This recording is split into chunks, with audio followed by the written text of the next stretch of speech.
Hello there, Hallmark here. I'm out in the greenhouse. It is a very cold January day. It is 30 degrees outside. But in here, my thermometer back there, okay, there it is. That thermometer back there on the wall says that it's 45 in here. So I've got a 15-degree buffer on nature, which is pretty cool. It's still not really hot enough to germinate, so I'm going to have to move my seeds indoors for them to germinate. But once they do pop, I'll bring them back outside here to the greenhouse and let them continue to grow. I'll kind of take 1 second to give you a little shot of the greenhouse, to kind of show you my little heater and things that I've got going. And then I'm going to show you all the seeds that I bought this year. So stick around. Make sure you hit that subscribe button and the like button. Give it a good thumbs up, and I appreciate it. So this is my simple greenhouse that I built with OSB walls, PVC pipe, a little bit of coverage, and that's it. Here in the center, you can see I've got my little table that I've built. The little one there in front just holds some junk, watering cans and trowels and whatnot. And then my little seating table there has all my seed trays on it that I'm working on. There's a heat mat hooked up under one of them for additional heat.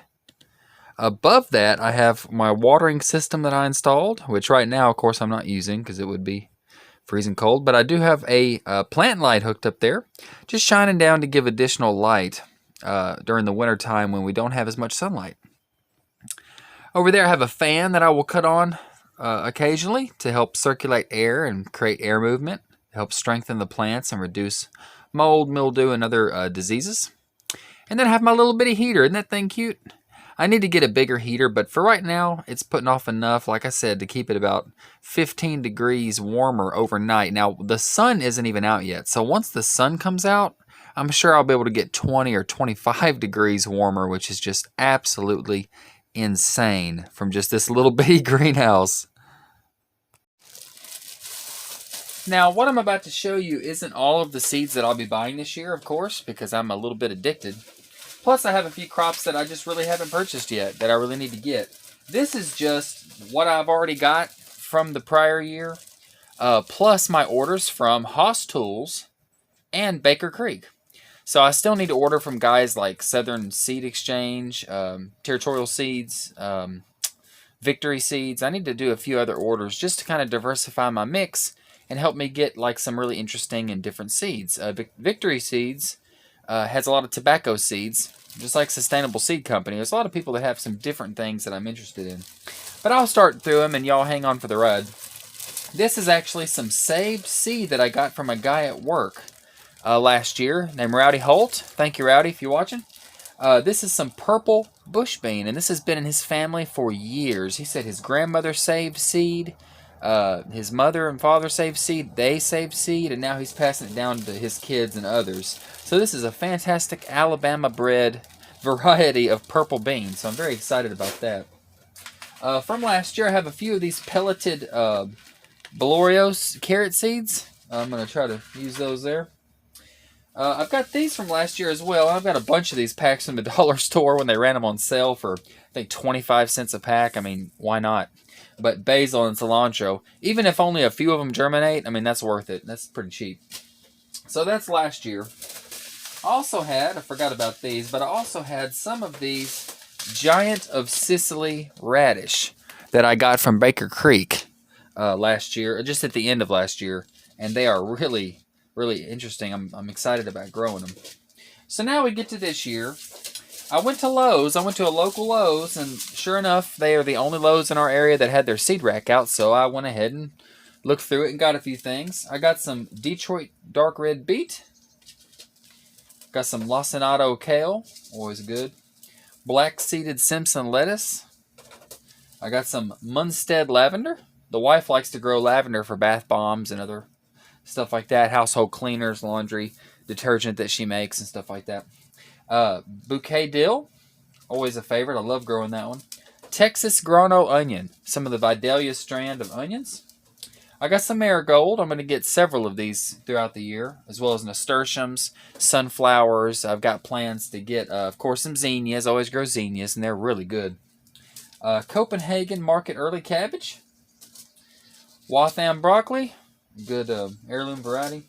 and the Creole Southern Collards. I'm trying to get as many heirlooms as I can. I'm really trying to go for heirlooms so I can save some seed in case we have some shortages again. So now let's bust open the brand new pack that I got from Baker Creek. Alrighty guys, here is the Baker Creek haul. Well, the first one. I'll probably order again from them for warm season crops, because if you notice, I really don't have many warm season.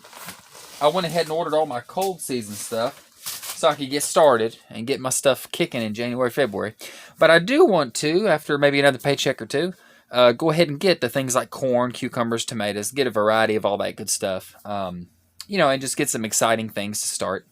You know, I'm in Alabama. I'm in Zone 7, so it's not like, you know, I've got to start everything right now. It's still really cold. But I do just need to start my cold stuff, get my early stuff going in the greenhouse, and that way I can put it out under cover in early March. You know, and then I won't be able to plant the rest of the stuff out in the open without cover until probably Good Friday or sometime in April. So here we go. From Baker Creek Seeds, we've got regular, I guess, English-style lavender. I've got some soybeans. We eat a ton of edamame, so we're trying to grow what we eat. Now these two, I've got hulless oats and white winter wheat or spring wheat. I'm trying to try these. I've never grown grains before. I think it would be interesting, and the main reason I want to grow these is for you know, chicken food along with composting ingredients. But then also, of course, we'll eat the you know, the flour and the oats from it. So very interesting things there. I'm trying. Got some of these golden beets. They're supposed to not bleed like the red beet. I got this really interesting looking carrot. It looked, you know, I love the thicker, kind of medium sized to shorter carrots. You know, I don't really care about having a long carrot necessarily. I just want one that's got a good thickness to it that we can use and that's got good flavor. And these, they're really pushing the juicing this year. If you got the whole seed catalog like I did, they're really pushing the juicing ability of their carrots. And the anthocyanin that's in those carrots, the red and purple ones anyway. Baller Spec Kohlrabi, I grew this one the tail end of the year before last, and it did really good. Really love those. I'm excited about the Kohlrabi. I got some Canter bush beans. You know, I may branch out and get some pole beans as well, but the wife really wanted the bush beans, so we're going to go for that. And I stocked up on my Texas grano onions from earlier. I got extra of the grano onions. Lemongrass. Lemongrass is something that we love growing. It repels mosquitoes and is, of course, you can use it in cooking, but we just normally just run by and whack it and smell it and just enjoy it, mainly for help with pest control. Very excited about that. Chinese pink celery. This is a big one that Baker Creek pushes, and it's supposed to be easier to grow than the European style or English style celery, which I have a lot of problems with. I tried growing it. There's some out in the bed there now, and it is just about that tall. It's really bushy and has a lot of leaves, which I've used for cooking, but it really doesn't have any stalk, so I'm going to try to hopefully see if spring-grown celery can be any better. Here we have Purple Lady Bok Choy. I grew this last year and took just a few little heads. I didn't grow much, but I just took a few of the heads to the farmer's market, and I sold out the first day. People were asking me if I had any more of it, so I'm going to have to grow some more of that for sure. When you order from Baker Creek, they do give you some free seeds, and this time they gave me Russian Red or Ragged Jack kale, so a very winter hardy kind of kale there. This one I'm excited about. This is a conical head cabbage, calabos. Hope I'm saying that right, but yeah, purple red cabbage, and it is very beautiful. I'm excited about that. Probably smaller heads, I'm sure. Scarlet kale, of course. I didn't know what the free seed would be, but yeah, I got scarlet kale as well. And that is it for that haul. So that's Lowe's one time, Baker Creek one time, and oh, I've got Haas Tools somewhere. Where did I put Haas Tools? Oh, you can't forget about Haas Tools. Well, guys, I've got to apologize to Greg and Travis from Haas Tools, but I have forgot their seeds where I put them. But I did get some, and I'll tell you what I got. I got some Roselle hibiscus. I got some Cherokee purple tomato. I got some curly southern style mustard. And I got something else. What did I get? I just got a small order from them just to start with some of the oddball things that I didn't have. because I'd already bought, some other varieties from, other places. But I am going to order from Hoss Tools again because I love them. They're a great company and I really enjoy them. Out of South Georgia, I order from them 3 or 4 or 5 times a year. Really like them. But also, yeah, I'm going to get a bunch more. I'm going to try to collect as many seeds as I can. There is a seed shortage. I'm not going to panic buy or go out and get all the seeds. No, I'm not like that. And please don't be like that either. Please don't do that. But go out and get what you need for your season to grow food for your family and for the farmer's market. Because there are some shortages already being talked about. Amish paste tomato, some of the breeders are running out of that. Certain types of seed potatoes. There are some seed shortages, so be careful. And like I said, it's not like they're out and gone forever. It's just that the breeders are out of them for this season, and they will, of course, grow more, produce more seed, and have more for the next season. So it's not like they're gone forever, but they will be out for, 120 days? 150 days, whatever it may take to, to grow a plant, get seeds, save them, and then process them. So, we could be looking at 200 plus days of shortages on some of these seeds. So don't panic buy. Don't get them all up, save some for your neighbors, but get what you need and get them early because they are going to, we're probably going to see more of that. Comment below. Tell me what you've got this year. Tell me what you're growing. Tell me what you would like to see me grow. And just talk about some of your favorite varieties. I'm really excited about this year. We're kicking it off with a good one.